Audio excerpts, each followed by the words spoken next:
All right. Hey, everybody. This is Crystal Jordan with From Crystal with Love, and I am super excited to talk about Married at First Sight. Now, you guys know I said I was going to be doing these every week, but last week work got in the way, and so there's a lot for us to catch up on. So, hey, T Views, thank you so much for joining. You guys, come on in. I'm going to give everybody a few minutes to hopefully come in, and my co-host is going to be joining, but I want to know from the people that are joining now, do you guys feel differently? Because I definitely feel differently after last night's episode. I feel differently than I did early on. I gave you guys my predictions in the beginning, but I feel very differently about what is happening. So I'm going to bring Brenda in. I have my glass of wine here, and we're going to get into this conversation.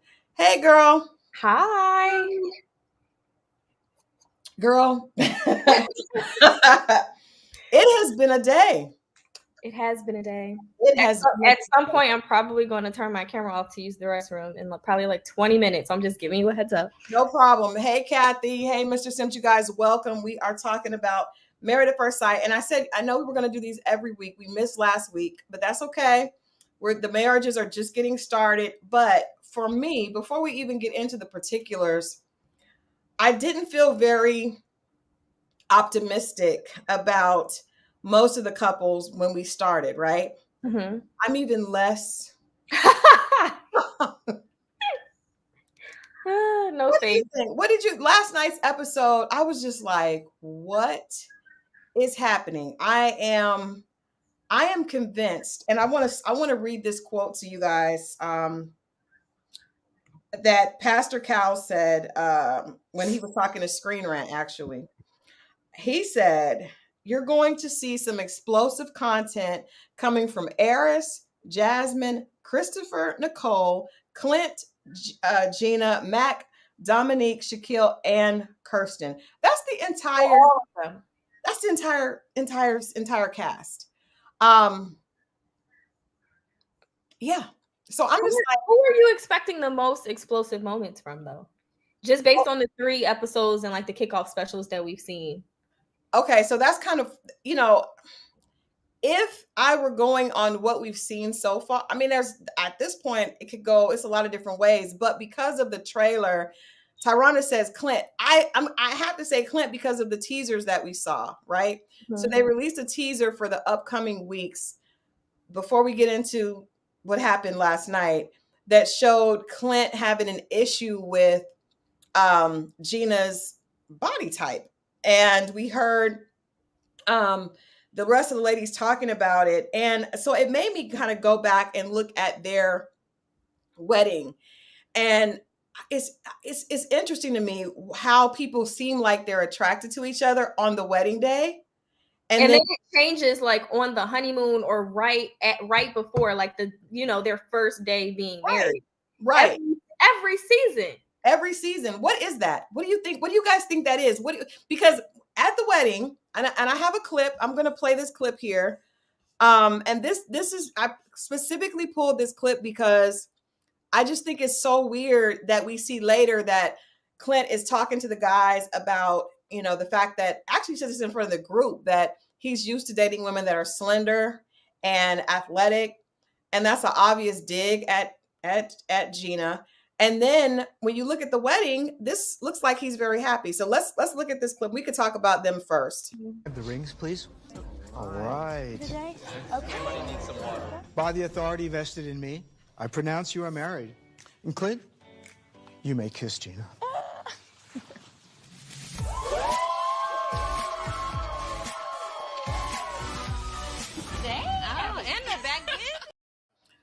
What are we doing all that for? I mean, they looked like he looked happy. He was smiling the entire wedding. She was smiling. I saw they were actually the couple I felt like had the most potential. Yeah, we both agreed on our first recap that they had the most potential. But we always say that it changes at the wedding and like right after. Right. First of all, this is a 2-part thing for me. Number one, she's thin to me. Like she's not thick. She's curvy. I would assume that like most men would find her sexy. Like she takes great pride in her appearance, even down to what she wanted to wear for her wedding. Both she and her family really took time trying to find the dress that like really accentuated her figure. So that's number one. And then number two, I'm always baffled by the audaciousness of men on these shows who are like at best a 5.5, and they have such criticism for the women every single season. Every time that there is a man on this show who is dissatisfied with the way that their new wife bride looks, just think back to it. Chris in Atlanta. Mitch. Oh my God, Chris with the hips. Chris with the hips. Mitch with the George Jefferson. Like he had like his stove hadn't been cleaned in years. Like it's just always hilarious to me, like who really has the balls to speak in such a way. Like I will never. Every season it's like the most basic man who has all of this, audacity. Yeah. You know what? I heard someone say this before. I heard someone say that people that have low self-esteem are the people that are looking for perfection, right? So it's like the people that know that they're looking for something in someone else that they don't see in themselves. And I think that could be the case. Now, I thought, Clint has this hair. I think that he feels like he's looking for perfection. And I don't think there's actually one of the scenes in that clip. She has on a bathing suit, right? And she doesn't look big. I mean, she doesn't look like an 18-year-old, but I mean, he doesn't either. Yeah, aren't they like 36 and like 40 something? Yeah. So they're fully developed adults. Yeah, I was shocked. I was shocked to see that behavior from him. But like I said, I mean, he did come off as someone that was looking for perfection. I just thought because she's a pretty woman and she's obviously, like you said, she's a hairstylist. She's really into, her aesthetic. I thought he would be happy with her, right. But her byline says something like stylish, sassy and sophisticated or spontaneous or something like that. And I'm also shocked that he wants like this Barbie doll or supermodel type of figure when he's an outdoorsman. Like, where are you going that you need all of this? I think she's gorgeous, especially for him. I think the nerve. But I mean, and then also, I mean, we have to be honest, like to say something like that about somebody when you know that you're on camera, that they're like, that's just, I don't know. Like, I feel like for him to say that the way he was talking in front of, not just in front of the group, but cameras are there. Yeah. So, and I'm always nervous for how that progresses. Like if he does fall in love with her and then all of this plays back, how that impacts their marriage, current day. Because that wouldn't be an easy forgive for me. And I like forgive a lot. I'm a very forgiving person, but it's just certain things you have to be very careful with the things that you say, even in the heat of the moment, because certain things you cannot take back. Yeah. And I think for women, if you insult the way a woman looks, I don't know. Did you watch Love is Blind this past? Yes. We talked about that. So there was one couple where the guy was like, I can't remember their names, but he was like, she's not what he exactly wanted. He was attracted to the other girl. Bartiz. Well, no, Bartiz, and then the other guy. There was another guy too with the girl that was like Indian. Oh, okay. No, I didn't think it was with the Indian girl. Well, she was like, he said she kind of looked like Kim Kardashian, but it was clear to her that he was more attracted to the ballerina, and he kept making. Oh yes, I know exactly who you're talking about. Cole and Zenith or Zenith. Yes. And so saying all that to say, I don't think that women, once you insult a woman, how she looks, you're going to know as a woman that man is not attracted to you. I don't think you can get past that. I think that men, which is going to bring us to the next couple we're going to talk about. I think that a man, if he knows a woman is not attracted to him at first, I think he can still push through. And if he wins her over, I don't think it hurts his ego the way it would hurt a woman, right? So, because I think men a lot of times know women are not attracted to them, and they just keep going after that woman anyway. Like, I'm going to get her. I'm going to romance her. They use other personality assets. Right.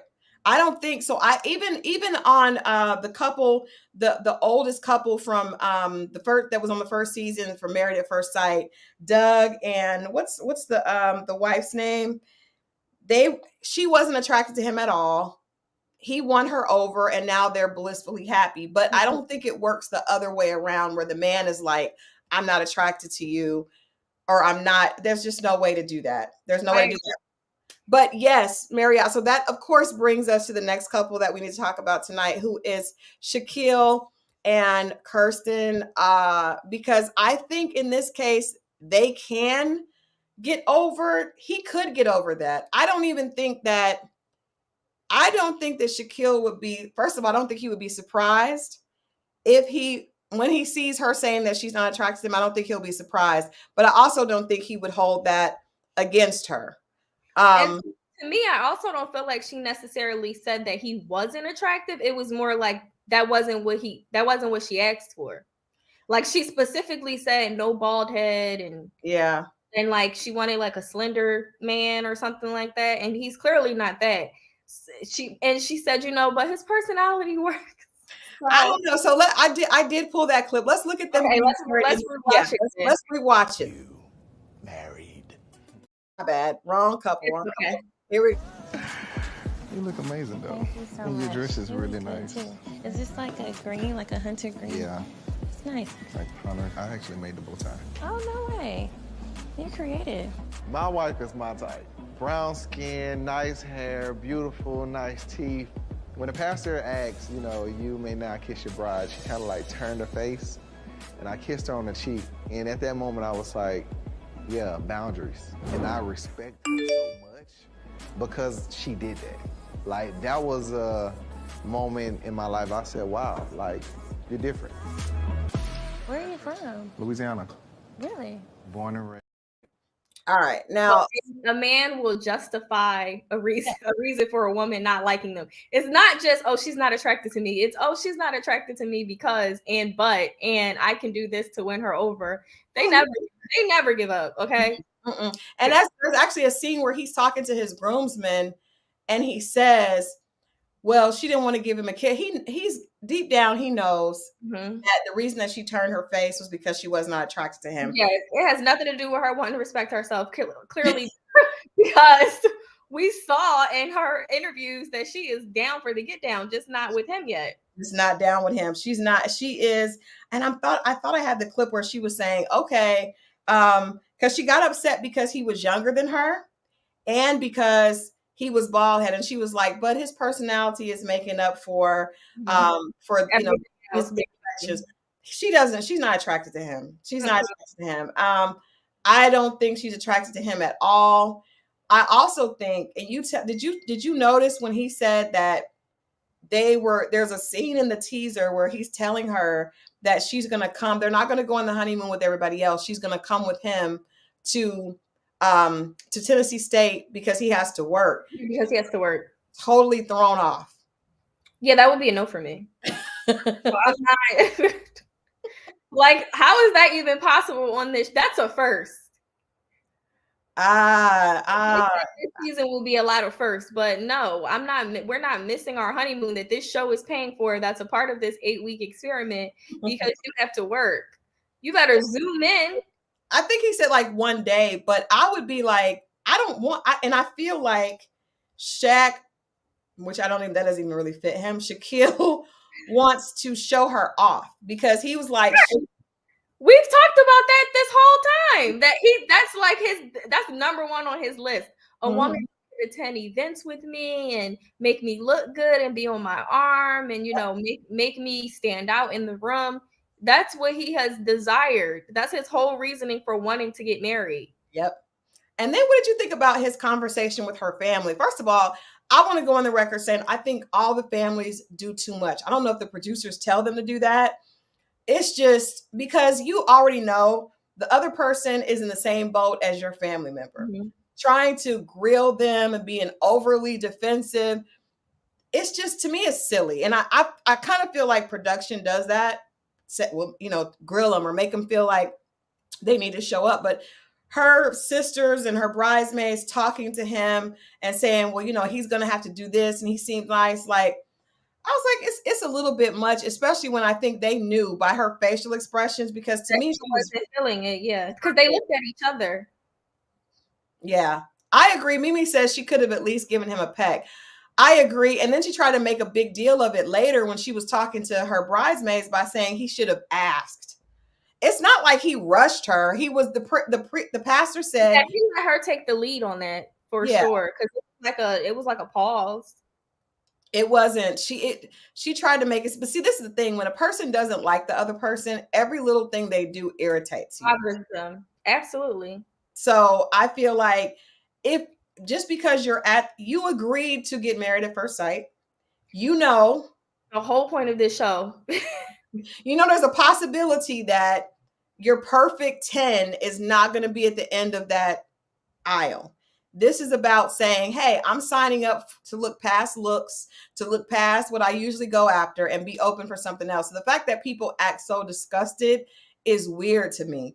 Well, the whole purpose of the show is that they match people who are who have the same fundamental values, who have the same, hopes and dreams and goals. And I don't think anyone on the show has been necessarily ugly, honestly, like for the whole 16 seasons, at least I've watched.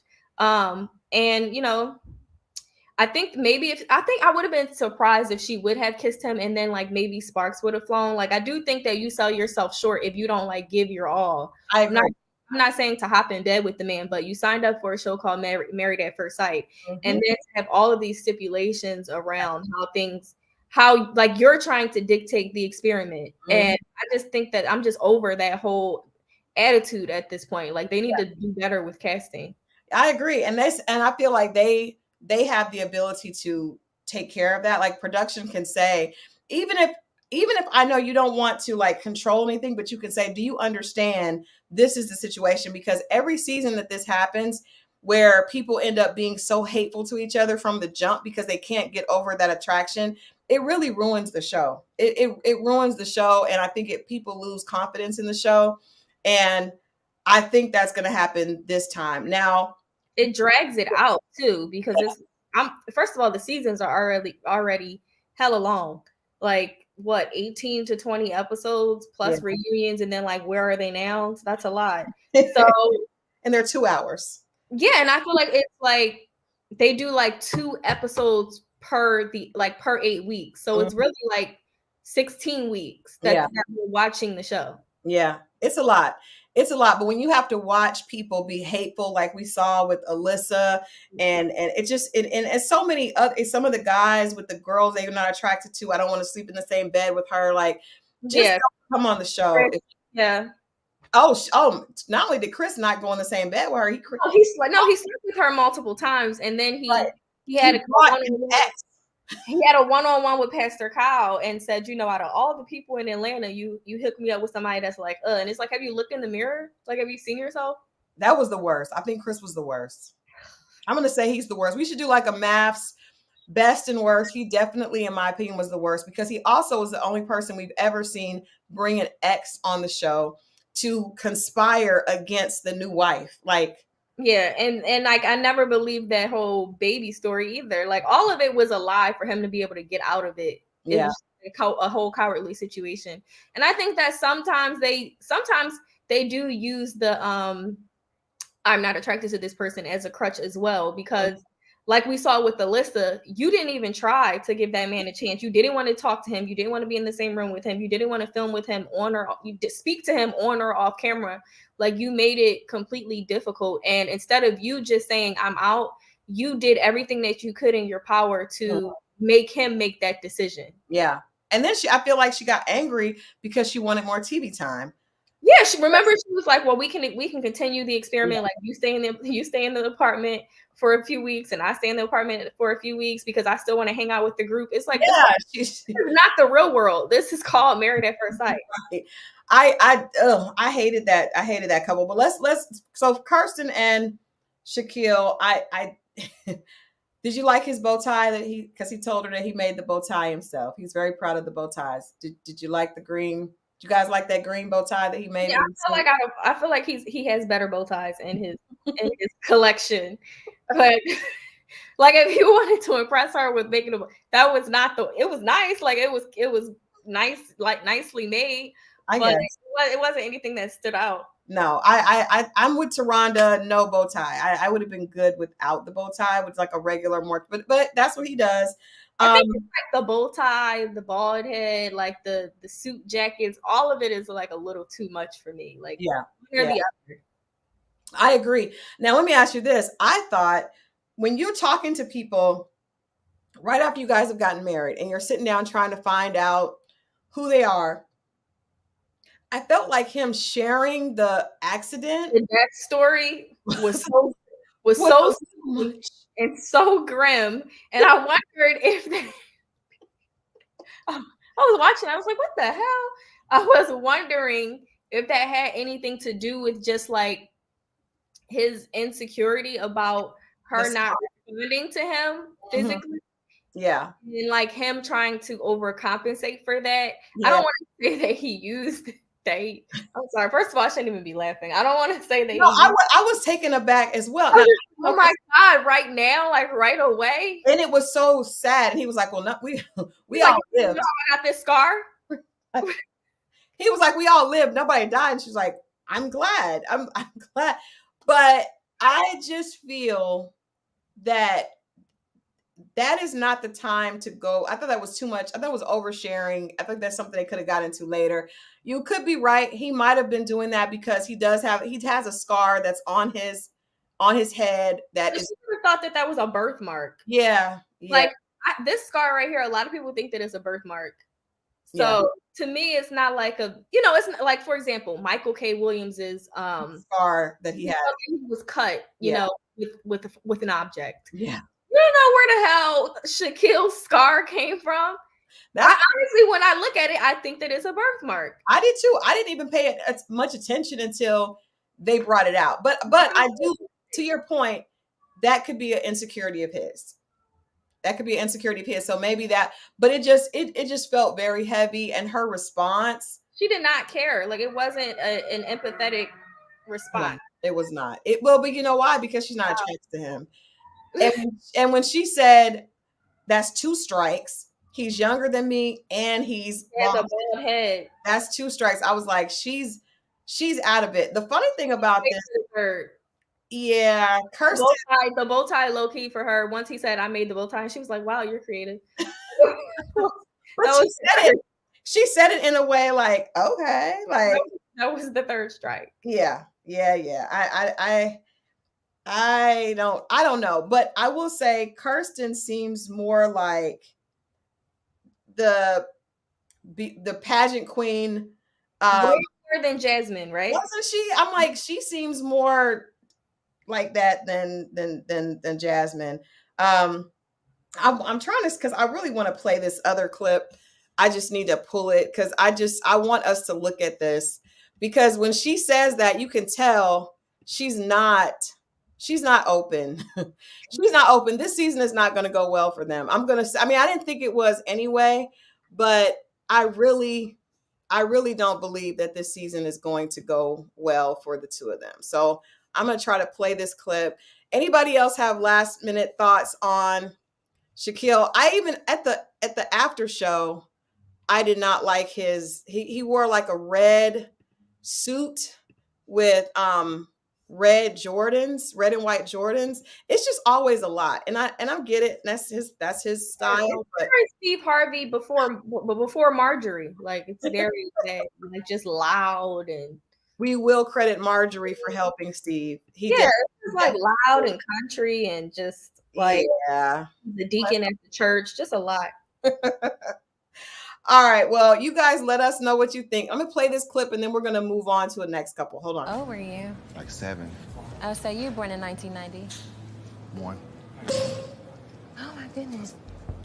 He's bald and he's younger than me. So that's 2 strikes. But he has pretty teeth and his personality is definitely outweighing his, exterior look. So, are you like teaching at the school? I serve as the executive director.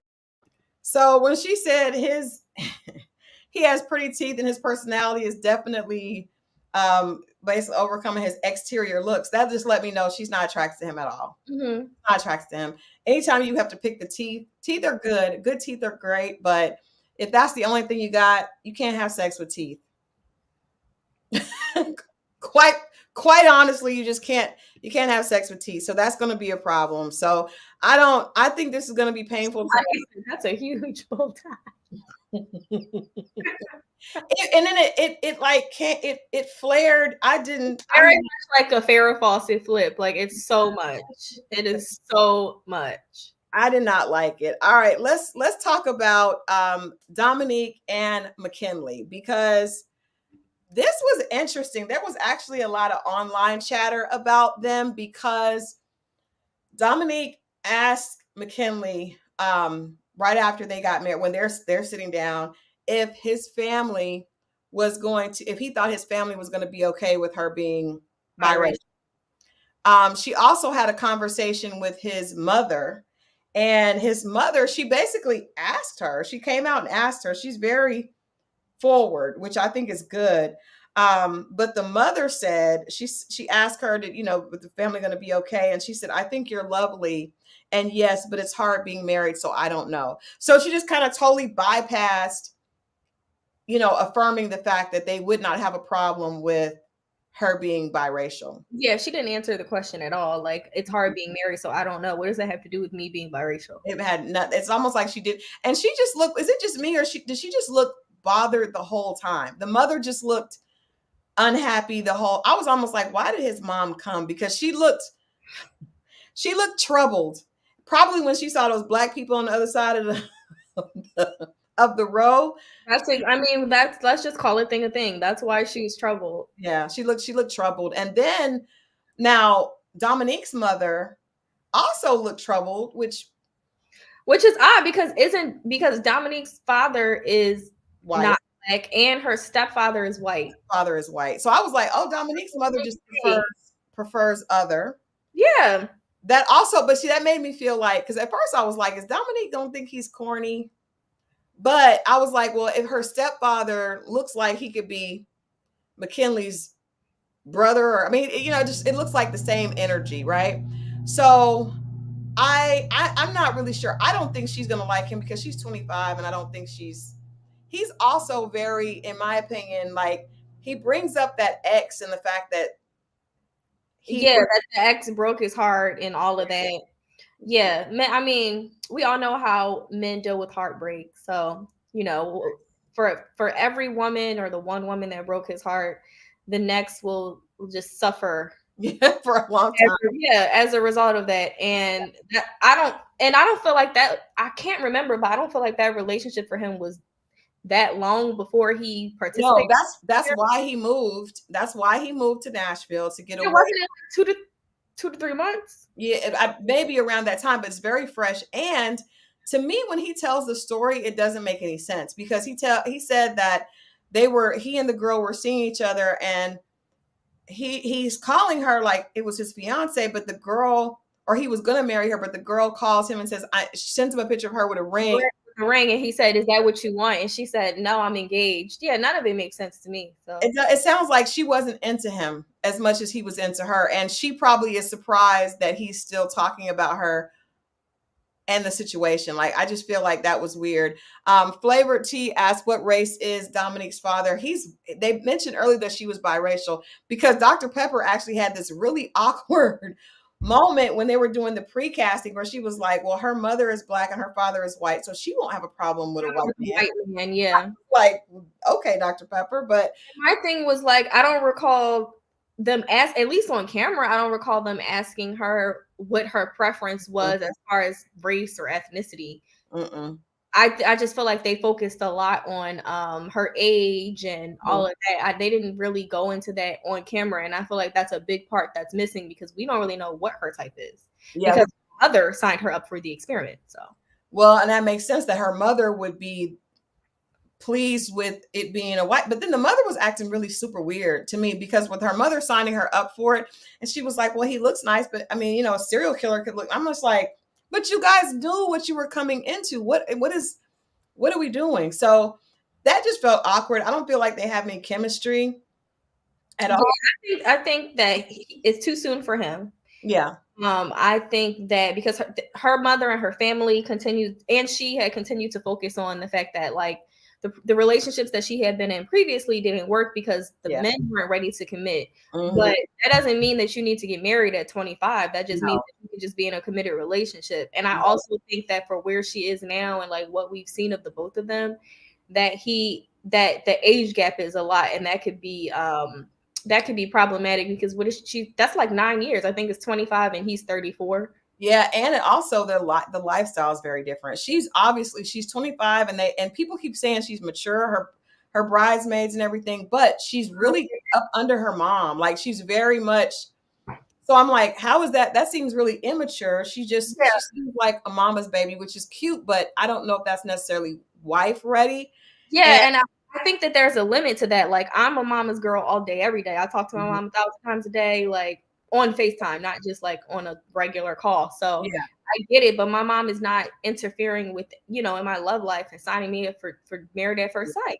Yeah, that's what I'm saying. It just feels like the mother is very much in control. Overbearing.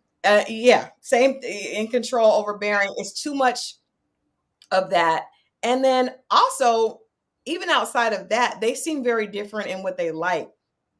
When she said her friends in the vows, they mentioned her liking to fish all the time. That's a very big, and her bridesmaid actually was like, "You're a country bumpkin. What if he's not? What if he can't fish or hunt or?" Yeah, didn't she wear cowboy boots or something? She did under her wedding dress, and they were cute. But I mean, that's a big difference. They mentioned fishing in the ceremony, and that's one of the clips that we saw of her and her mom fishing. So I don't know, and he just doesn't look like a country guy to me. So, which is odd that he moved to Nashville. Where is he from? I think he was in on the West Coast because he moved because he was heartbroken. He was running from that. Yeah, I know, but I'm like, why choose Nashville? But okay, I think he actually had like family there. There's something that brought him back there, but I don't necessarily know. And I mean that could work itself out, but there just seemed to be a lot of differences with them, and I just don't see that. I agree with someone said earlier in the chat that I think at the end of the day the race is going to be an issue. I do love that she asked the family directly that question. That she got 10 cool points for me because I really wasn't feeling Dominique. I was just like, oh, she'll just be if I record it and then I watch it like after it airs, I'm like, oh, she'll just be the one that I fast forward through. But I'm interested to see their story play out, or at least see what she has to give. Yeah, like, that was a very good question for her to ask, and not leave it to him to, because he wasn't. Yeah, because sometimes like in those interracial relationships, the other partner is the buffer between the family, and it's like if you're close to your family, that cannot be the case. Yeah, but I when she asked him, he said, "Oh, absolutely not." But I don't. The mom. Yeah, but I feel like he isn't, because even he was on the after party with Keisha Knight Pulliam, and he said that out of everybody, he's closest to Eris and Shaq. So he obviously likes urban culture at the very least. And he was very attracted to her. He just kept saying how she was attracted, and that part, he looked really happy. I don't feel like I got that from her, though. I mean, but as the saying goes, they want our rhythm, but not our blues. So you could be attracted to us all the time and have Black friends and all that jazz. But if you're not willing to understand, the plight, and to have your family as, understanding and accepting and trying to learn without Dominique having to be the teacher all of the time, like you guys take initiative as well, then I don't do it. I don't want that for her. And especially because she's 25, like, no. It's too much. I don't think it's, I just don't see them. They don't even look physically great together. Like she's very tall. They just don't, I'm not with that. Look physically great together. No, you're right. And then speaking of this one, so let's talk about, let's talk about Christopher and Nicole. Girl. First of all, did you see Christopher? She's going to be the one that I fast forward through this week. She's just, oh my God. She is worse than Lindsay. We mentioned her being kind of akin to Lindsay. Well, let me not say she's worse. it's the same energy to me. But okay, I got a couple of notes on this. Did you guys notice that she said to his family that she knows after getting married, when they're doing the conversations, she knows that he's nice and he may not set boundaries and he's going to spend the rest of his life trying to make her happy. I was like, how did you figure that? And that may be true as far as him being too nice. But what was Christopher doing in the ceremony that made her think that he would just be like indebted to her and in love with her no matter what she does? And she's good. She was like, but I want to make him happy too. I want to do the same thing for him. And I'm like, you have just from his vows, like from what the family said. You know how the officiant says Christopher's family. I thought that's where she got it from, because it's like, how are you going to know that by the reception? Unless she kept talking and he sat there quietly, right? And she picked it up from that. Yeah. But it also, that's a very odd thing to say to someone's family. Like, I know he's going to spend the rest of his life trying to make me happy. Like, but she says whatever she wants to say at all costs in front of people that she doesn't know all the time. When they did like the girls' brunch or whatever, like days before the wedding, Kirsten was so over her. Mm-hmm. Because she's like, I'm going to tell my husband that I know that I can talk a lot. And, if he doesn't want to argue with me when we're in front of people, the safe word can be pineapple. And when Kirsten did her confessional, she was like, he's going to be using pineapple a lot. And he really will. And we saw, even when they went, first of all, they were kissing a lot. Obviously, they're very attracted to each other. I was just like, they're definitely going to have sex that night. He struggled to take her into the room. I was like, I hope he doesn't drop her. Because when he picked her up, I was just like, oh my God. He was like, I got it. She was like, you're strong. I was like, oh, okay. All right. I feel like he is happy now, but he has no idea what's coming. And she's a person that does not have the ability to read the room and have at all empathy for others' feelings. She just doesn't get it. It's like Lindsay. I think that she's going to be worse than Lindsay, though. Oof. Because I genuinely think that Lindsay did like Mark and Lindsay did try. I also think that even though Mark was passive, that Mark had like just these like manipulative moments and passive aggressive. And like ways about him. And I'm like, Lindsay is not just snapping all the time for no reason. Like, I know what it's like for someone to do subliminal digs or just to be a smart ass. Yeah. And with a personality like that, they won't let anything slide. So that's why I think that that this situation might just be worse, because she just doesn't stop. She doesn't. She doesn't take any ownership for anything either. She like. And it was interesting that when her dad was talking to him, I was just like, shouldn't you be warning him a little bit that, kind of getting him ready, not warning him like, my daughter's but just asking more. No, he's excited that she's off his hands. Like, he created that monster and he's like, go. Lindsay's dad was like that too. And you notice that they're always the close. Lindsay couldn't stand her mom. They're always the closest to their father. Because dads do not have an objective outlook on their daughters. Because like nobody can tell my father anything about me, and that's amazing. But at the same time, I'm wise enough to understand like what I need to work on and everything. Right. This girl is like, I feel like she's the definition of. I cannot remember the saying. What do they say about fathers who spoil their daughters to that degree? Like no man is going to be able to deal with her type thing. Yeah. I could see that. I think that, and I think they know that because she is just she's a lot. She's beyond a lot. And I think I just think her family, even her bridesmaids, like you can tell when the family knows the person is a little bit of a problem potentially. All of them are tired of her. Okay. Someone else's problem. Well, the previews for the upcoming weeks show her getting him to the point where he is standing up to her and saying, I'm not going to take this. And she's like, I won't do it again. I won't do it again. And then of course she keeps going. I think this is going to be a train wreck as well. I mean, I don't know any guy that could be a good fit. He's probably a better fit than some other guys because he is easygoing. But the fact that she's already got him to a point where that just, it's not going to work. It's not going to work. Imagine like her emotional fits, like what that looks like. We're going to see all of it. It's coming. It's coming. And she's actually the person that we see talking about Clint, you know. Now she is, and I think that I like the fact that Married at First Sight actually did bring on curvy women this season, because there's actually a few of them that are like curvy and actually look like real women. Usually we get people that are not necessarily. Did that last season though too with Alexis. Like Alexis was fly. Yeah, she was. Her style and like the way that she you know, dressed herself for her to be like a stacked woman. Yeah. Yeah, she's like no, because like they're not like fat. Sorry for that offensive term, but like, you know, they're not considered that. They're just like thick. Yeah. Yeah. Like curvier. Curvier. Yeah. I think because I feel like Nicole is, I feel like it's even Kirsten, like in her dress. Yeah, because when she was going dress shopping and she had on those blue pants, I was like, oh, she has like a Southern situation. Yeah.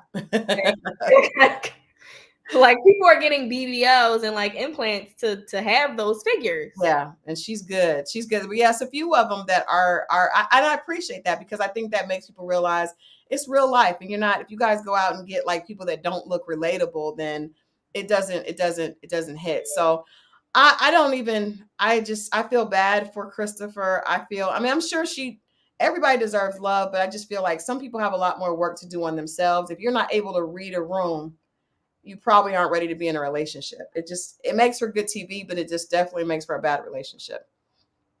So this is not going to work. So no, this is not. At this point, I'm at 0. I don't know who is going to work. All right. So now we have come to, let's see here. Jasmine and Eris. Now, this was the funniest wedding. This is the funniest videos to me, because it started out great and then things took a turn. So Jasmine, she does a lot. She's works at 2 cheer gyms. She's a beauty queen. And then she also all the dogs. Rick's dogs. Yeah. So this is them talking about getting to know each other. Again, that conversation right after the vows proves to be deadly. It proved to be deadly this entire episode. Like, everybody's conversation to me was bad right after. This is Eris and Jasmine. I do. Are you spoiled and stubborn? Yeah. And, okay, we're gonna work on it. We'll work on it. At least I know about it. Yeah, you know you acknowledge that's it. the first step. Yeah. Right. So okay, at least you know it, so we can work on it. What about for your career? What do you do for a living? So I coach at a cheerleading gym. I work at 2 separate cheerleading gyms. Coach. So I'm in sports, and then I don't have just one job. I have a dog breeding business where I breed dogs. I breed mini golden doodles. So you got a dog? Yeah. Or dogs, plural? Dogs. How many dogs plural. you got? 4. You got 4 dogs? She's got a bunch of dogs. I wasn't expecting that. We about to have a whole shelter. Do you like dogs? Yeah, I don't mind dogs. Just but 4 you don't is have a lot. No, I don't have no pet. Okay, yeah, 4 is a lot, but I have 4. That's gonna take some getting used to. Okay, it's 4. That's like, I'm getting a wife and a whole family. Like, you know, I wanted to wait to have kids, you know, for a little bit, but now we got like 4 dogs, like boom, right off the back. Sorry, that's a lot to digest. Yeah. He's spoiled. He's the only child and spoiled. She has 4 dogs. And then later in the conversation, she told him that she also has 9 puppies at the house. Mm-hmm. And then he said 13. It's not going to work. Girl, you already know how I feel about animals, so we don't even have to have this conversation. I don't care what any animal lover has to say about me. PETA can protest me all day long. I am not an animal person. Like, I grew up in a house with dogs. Like, my mom loves dogs. And so when I moved out and I had my own place and everything, like, I don't care. My kids are never gonna have. I'm not having dogs or cats or nothing. Get a fish tank. Well, 13. Ironically, I have 4 dogs. And a horse, and I will be honest, it is too many. Now, 2 of our dogs are outside, but it's too many dogs. It's too many dogs. It's too many dogs. But we didn't have all of them in the beginning. To go into again on Married at First Sight, and to me, when he said 13, when he said 4 dogs, she was like, "Yeah, we'll work through it. It'll be fine." Like she didn't. A lot of times, people that are animal lovers, which I'm an animal lover, but I also understand a lot of people are not. Usually, the people that are animal lovers are very just not empathetic to the fact that somebody else may not like animals at all. No, they don't care. They will let their torsos or corsos, whatever those damn dogs are called, jump all over you. And like they don't put them away when like they have visitors. They're like, well, this is their house too. Like, well, don't invite me over to your house. Like, for people who are non-animal lovers or who are not around animals all the time, you need to give them time to like warm up to them and like meet them and everything, because naturally we might be scared. Like we don't, especially she has big old dogs like wolves. Well, there are mini doodles, but it's still a mini doodle can be a good sized dog. But regardless of if it's big or little, 4 is gonna be big just because it's gonna be a lot. And then 9 puppies, and then that is a lifestyle. It's an ongoing thing. So even when she that's her business. That's her business. That's rough. They really her first thing on her list should have been an animal lover. Loves animals, wants a farm, like something like that should have been at the top of her list. As a farm, yeah. No, that's what she's a dog farm. Yeah. I will say though that I love and respect her hustle. Like, appreciate it. Just I wouldn't be. No. She needs to get a man that's on the page with that, because that is a lot. And then for him, to me, a couple things about Eris. And I saw a couple of blogs saying that people that know him are saying that he's just like this major player. He's the only child, and his mother was still his laundry and stuff. Probably preps his food for the week. He's not the kind of person that's going to be flexible to the point where he's okay with someone else's lifestyle being totally opposite his. That's just not going to happen. And if you notice, caring for 13 dogs, how is she going to wash his clothes? But even his cousin was very much not on board. But I think all the way. But I feel like it's because she knows him. Yeah, she gave it all away. She knows he's not ready for a marriage. He's probably not even ready for a long-term girlfriend, because he doesn't seem like he's ever been in a serious relationship. Like she said that he's never been in a serious relationship. He's basically like a bachelor. Yeah. Somebody just asked if we feel like the cousin was doing too much. I don't feel like she was doing too much, because she's not his mom, and she's, you know what I mean? She's not a sister. Like, she's a cousin who clearly has and as a woman too, like, within his age group. Yeah. This is like an overbearing aunt or a mother or a grandmother or like a jealous. Really close. They seem really close, and she knows him. She's like, no. Yeah. You're not even remotely ready. And I think she's right. A train wreck. Absolutely, Kathy. Train wreck. I already feel like if you've never lived with a person, like to be married at first sight is a push. Like you cannot have lived with your partner before you married them. That's going to be a difficult transition as well. But at least you know some of their ways. You probably stayed at their house a few times, right? Going on vacations, etc., etc. You're marrying a stranger and living with this person, and you've never lived with a partner or never had a partner to begin with. That's weird. What are you like? Why? Well, why are you running this show? Well, I feel like the people that come on this show should be people that are patient, are not stuck in a physical type, and are kind of like well-versed in like different personalities, right? Like someone that's been that you can't. And what happens is they get these people that are very narrow-minded in their approach to life, i.e. Mitch, like somebody like Mitch that is pretty much like environmentally savvy. That's like, yeah, you cannot have an environmentally savvy person with like a person who uses paper plates for a living. That's never going to work. It just, and I think even with him, because he was like someone that was like a black sheep. So he doesn't get along with most people. Mm-hmm. So when you come on a show like this, you need people that are, number one, they cannot be physically motivated. Like you've got to find, and I think ironically, well, it goes both ways, but I feel like you need men that are mature and understand the value of getting to know someone outside of just instantaneous physical attraction. And if they're going to keep it like this, then they need to make sure that they do a better job of getting people what they ask for. So I agree. And I think that after last season, because I know they were just introducing the 2 new experts to us, but I feel like this season they should have been involved in the because it's 2 new perspectives. Yeah. Male and female and of a different race. So, you know, they understand not necessarily understand, but they can bring a different perspective. Yeah, I'm never gonna miss an opportunity to drag Mitch. He really irritated my soul. Like he kept my ass. So somebody asked earlier, was it the Band-Aid on his head worse? And I was like, that just worse than the bow tie. No. I think the bow tie was definitely better than that Band-Aid. That Band-Aid was stupid. I agree. Who walks down the aisle with a Band-Aid? Yeah, you should have just put makeup on it. But he doesn't believe in makeup, so it makes sense. Or why would you use a Band-Aid? Yeah, because you have to throw that in the trash. It's not reusable. So I don't know. On a good note, I have nothing good to say about. I did not like last night's episode because, like I said, it just it washed away any hope of anything working. I'm thinking this season is just going to be a bunch of train wrecks. And for Pastor Cal to say that, you guys know Pastor Cal will water down anything. I love him to death. Every marriage work, okay? For him to say we're going to see some explosive stuff from everybody, I'm like, here we go.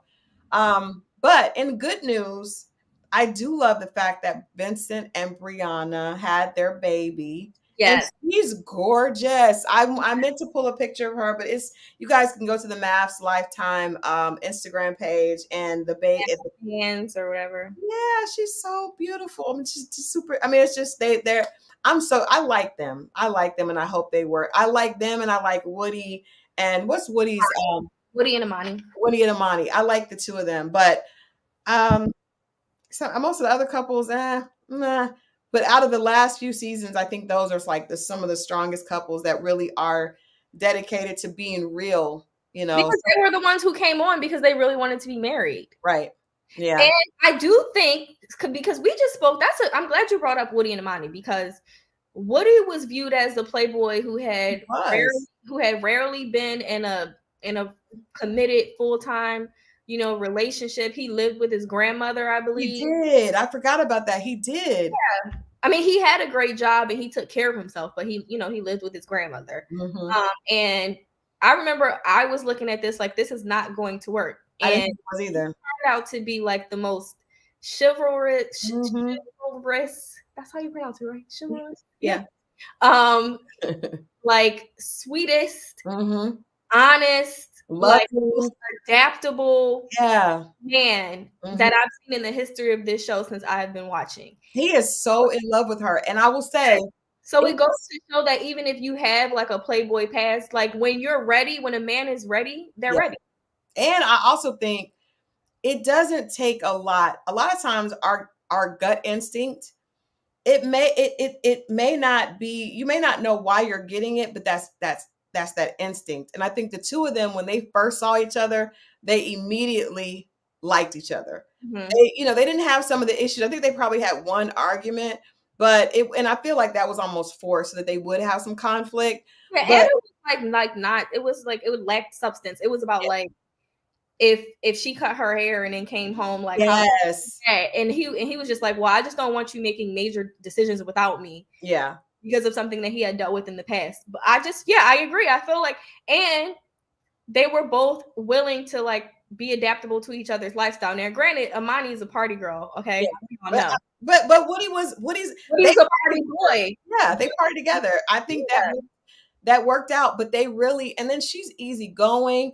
I feel like you need an easier going personality to be able to, yes, you have to be ready, but I think people that are very narrow-minded, this is not a good experiment for you. Imani was laid back. She wasn't she just is more laid back and understanding. She didn't get really upset easily. Yeah. And that argument, I felt like you said, I feel like the producers probably were like, well, we'll talk about that more. Like, you know, when they saw something, because Woody was not I guess he was laid back too, but he was also confident. Yeah. Like he just had like this like cool, confident swag about him, because one of the couples, Brett and cannot remember her name.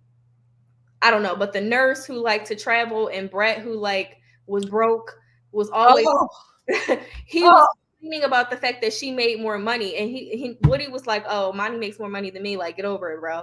Like, he's confident. He had a level of confidence too. So you cannot come into this experiment not just not being, you know, being ill prepared, but you also have to come into the experiment like being, you know, a little bit more mature. You cannot be super insecure. Everybody has insecurities, but you got to. But in conclusion, guys, we'll be back next week, but I don't know what we're going to see. I think that, you know, probably we're going to have some great conversations about body positivity and image because of what happens with racial identity, like all that shit. Yeah, so just some great conversations on that, and you know how people should respond. All of that is there. Obviously, animal lovers, you need to make sure that whoever you're paired with is an animal lover, because that is, again, as a person that has dogs, I know that that's just, you can't dismiss someone's being shocked at 4 dogs that are living in the house. And this is somebody that lives with nothing but himself. So it's a lot of issues that I think are going to make for probably good programming, but not any love matches this season. Not anything that we can expect to last. No. I am looking forward to hearing Devon Franklin's commentary, because I said last season he was in there at the very end, but I liked what he had to say. Yeah, and we need to see them more. Like, what's the point of having them on if they don't come in? If it's 16 weeks of us viewing this, if they don't come in until week 9, like they missed. Yeah, they're watching the footage, but they could be giving solid sound advice. I agree about this. I think that I would like to see Married at First Sight have the experts sit down with the couples sit down with the individuals before they get married in a different way, right? To actually talk to them about what they're going to be expecting. We see this like casting special where they tell you, oh, you're going to get married. But I think that they should sit down with one of the other experts, not Pastor Cal or Dr. Pepper, because they're not objective at all. But I feel like they should sit down with another expert and just talk right before the wedding. I would like to even see them there with them in preparation, like when they're with their groomsmen, like, you know, just wanted to check in on you. I feel like that would bring some additional context for people that, you know, just letting them know now when you walk down the aisle or when you're standing at the top of the aisle, you don't know what this person is going to look like. So you have to be prepared for that. I think that conversation is missing, and it makes for I agree. But I think that would just help, so that they're kind of helping them, coaching them along, because what happened last season is things were out of control by the time they got back from those honeymoons and had those first like meetups. And once it's like that, it's hard to kind of reel that in, because like we've spoken about, they done already cursed each other out, already have said horrible things to one another, or hurtful things to one another, even if they're being honest about not liking the way the person looks or them being their type. Who, like, this is what, day 2, 3? Like, how can I mentally get past that? Because in my mind, after hearing that day 2 or 3, if I only have 8 weeks to, I'm checking. You're slowly checking out. And then by the time you come in, it's like what if somebody had interfered with Ben and his bride before it got to the point where she was berating him and he was talking to crazy one, there should have been some intervention. Yeah, I agree. I love what you said about them being present on the wedding day, because for them to have those initial conversations with them, like, how do you feel? How does she look? How does he look? They can kind of like talk them down from getting out of their own heads. I think having a session before they go on the honeymoon is always good. Like, instead of, because I know they do like the wedding and then the day after, the spouses meet with their respective in-laws, which is weird. I think they can wait to do that until like a month. They come back, because to me, when you first meet a person in real life, you don't meet their family until you've gotten to know them more, so that you have some context. That person can be a barrier. They can make you feel more comfortable. You're meeting the person, and then you're meeting their family. They even have they have conversations with the family at the wedding, and you just met the person. So just like with the situation with Dominique, McKinley's mother being kind of off, that could throw her off completely. Yeah, I was about to say it can throw them off. Like, you're looking at your spouse like, oh, I'm attracted to this person. Yeah, we're getting along, and then you hear from their mother or their bridesmaid, you don't know, that they're stubborn and they're difficult to get along with, and it's like, oh, I don't want to deal with that. So like, you're waiting for your first sign of that. Yeah, I would be. I would too, because I'm thinking I can get to know a lot about that person by how their family reacts. So if they have a cousin that has a nasty attitude or something, I definitely would be like, that would color my version of them. So I think if they waited until at least after the honeymoon to do that, I know that's a good TV when the family's going back and forth, but I think they need to wait a little while. Well, it's 10. We've got to run. We thank you guys for hanging out with us. Make sure that you like this broadcast. Lots of people are hanging out with us tonight, but we want people to go ahead and like the broadcast and share it. And then make sure that you guys tune back in with us. Hopefully Brenda we could do this again next Thursday, right after Wednesday's episode, and we can chop it up and see what happens. Maybe there'll be something promising. I don't know where it would come from, but as it stands, I'm not voting for any of these couples. I don't know where it would come from. Huh, it's hilarious. I don't know where the luck would come from. Love you guys for watching, and I will see you all right back here. Actually, I will be back on Friday. The beautiful Miss Brenda will be back with me on next Thursday. And of course, Ready to Love is back in full swing, you guys. Check us out on Monday when we'll have the latest reject from Ready to Love on Monday night at 9 o'clock. Good night, everybody. Good night.